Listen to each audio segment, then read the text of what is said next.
Huli kampo sa Las Piñas City ang pamamaril sa 49 na taong gulang na tindero ng isda. Idineklarang dead on arrival sa ospital ang biktima. Ang iba pang detalye kaugnay niya, saksihan maya-maya lamang. 2 ang patay matapos mauwi sa pamamaril ang alitan ng 2 lalaki sa Malabon.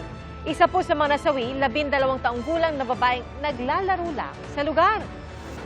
Saksi, si Gabriel Gonzalez, exclusive.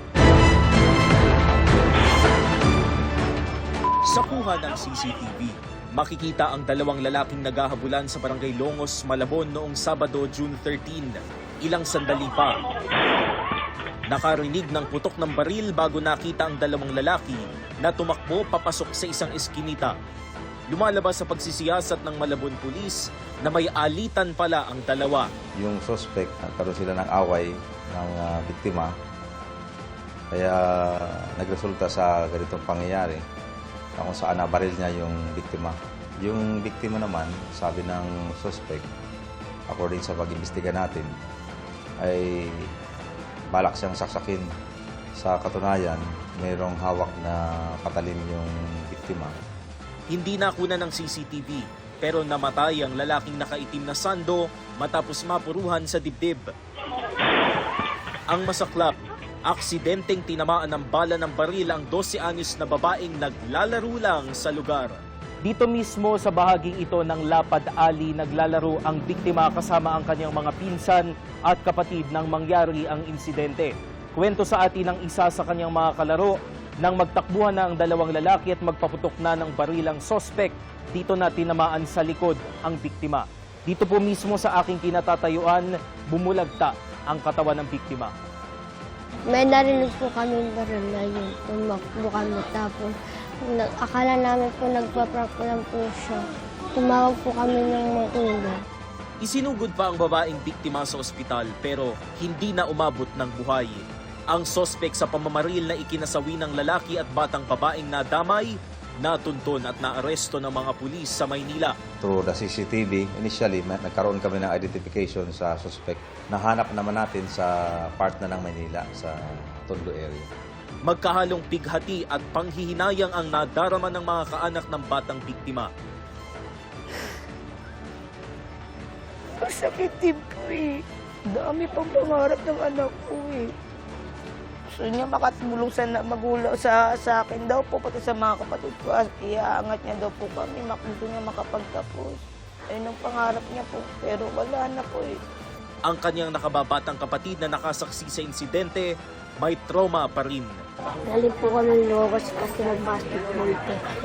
May kasama po kami matanda. Ako po sana matatamaan po.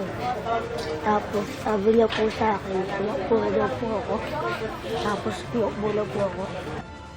Nakakulong na sa Malabon City Police Station ang sospek na mahaharap sa 2 counts ng murder.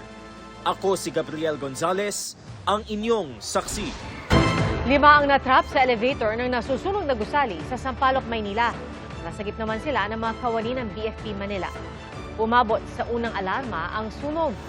May mga inilikas ding residente at ang iba'y nilapatan ng paon ng lunas dahil nahirapang makahinga sa tindi ng usok. Iniimbestigahan pa ang sanhi ng sunog at ang halaga ng pinsalang idinulot nito. Posible po ang hanggang 11 pisong tapyas sa kada litro ng produktong petrolyo sa susunod na linggo. Ayon po yan sa Energy Department. Saksi, si Rafi Tima. Nagkapirmahan na ang mga presidente ng Amerika at Iran ng kasunduan para tapusin ang labanan, pati na rin ang pagbubukas ng Strait of Hormuz. Kaya unti-unti nang dumarami ang mga oil tanker na nakakalusot dito. Dahil dyan, ayon sa Department of Energy, posibleng bumaba ang presyo ng produktong petrolyo sa susunod na linggo. Ang gasolina, baka 4 to 5 pesos po tayo sa rollback. Per liter ho yan. Diesel, baka 8 to 10 peso per liter. Ang kerosene, baka 9 to 11 ang ating estimate per liter. Pero nagkaroon ng aberya at may pag-aalinlangan kung magtutuloy-tuloy ang ceasefire. Handa na sanang pumunta si Vice President J.D. Vance sa Switzerland para makipag-usap sa Iran tungkol sa issue sa gitna ng sigalot, ang nuclear program ng Iran.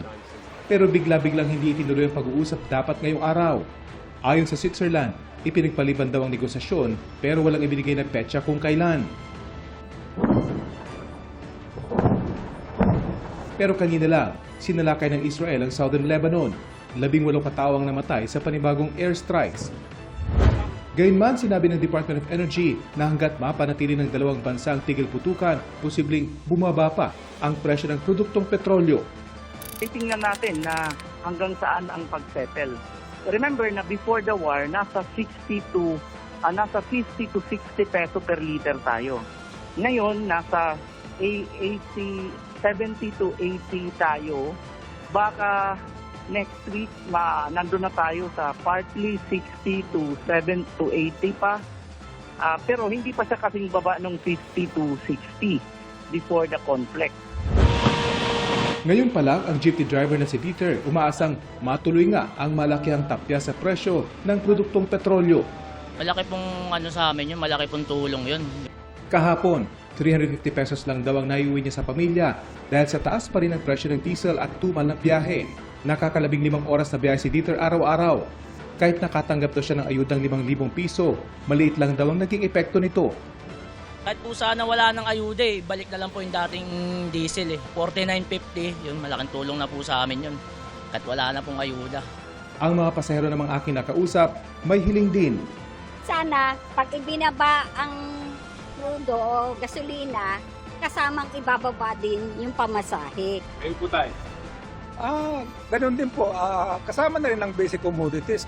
Ayon naman sa DOE, ang kanilang abangan lamang ay kung magtutuloy-tuloy nga yung pinirmahang kasunduan sa pagitan ng Amerika at Iran sa isang permanenteng ceasefire dahil dito nakadepende kung tuloy-tuloy naman ang pagbaba ng presyo ng produktong petrolyo. Ako si Rafi Tima, ang inyong saksi.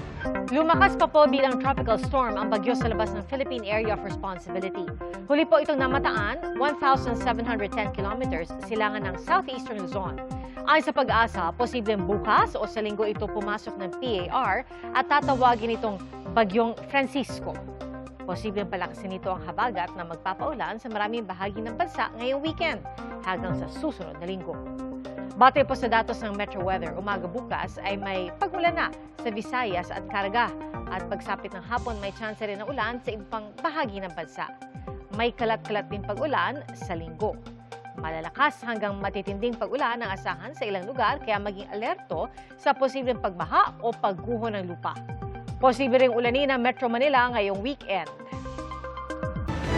Humarap na po sa PNP-CIDG ang nagbitiw na head coach ng Ateneo Men's Basketball Team na si Tab Baldwin. Ang mga estudyante naman ng Ateneo nag-walk out para manawagan ng hustisya. Saksi, si JP Soriano.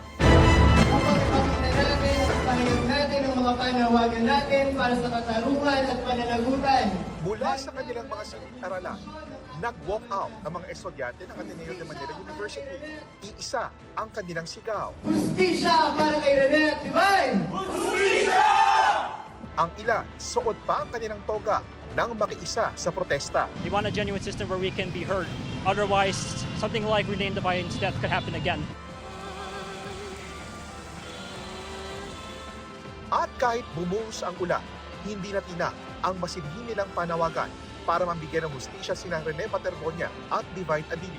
Ayon sa mga mag-aaral, binigo ng pamunuan ng Ateneo de Manila ang mga kaanak ni Rene at Divine, pati na rin ang buong Ateneo community. We're expecting so much from an institution which, in hindsight and history, especially in the Philippines, we have played a big part in not only forming leaders who have not only the dignity but also the respect for life. Our call po really is for Ateneo to do better.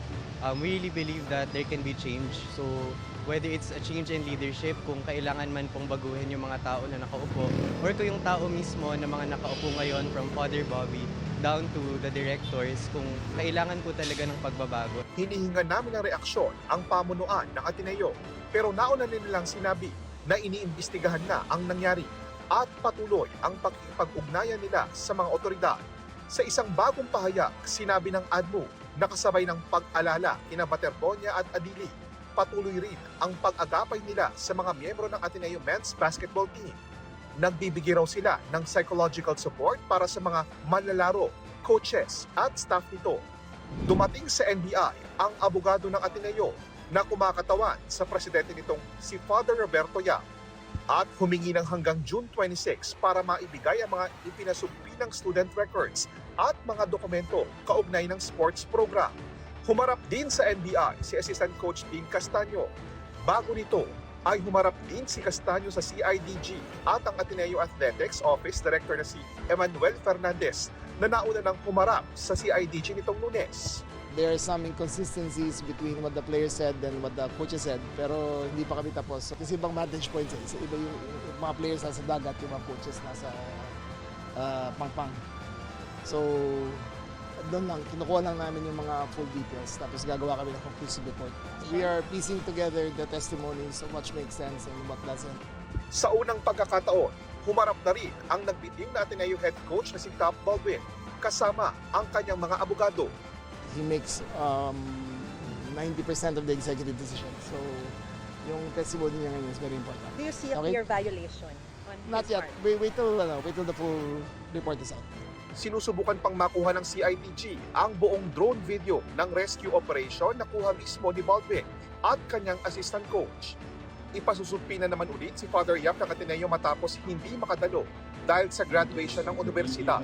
Hindi rin nagpakita sa CIDG ang nag-resign na team manager na si Christopher Epok Kimpo.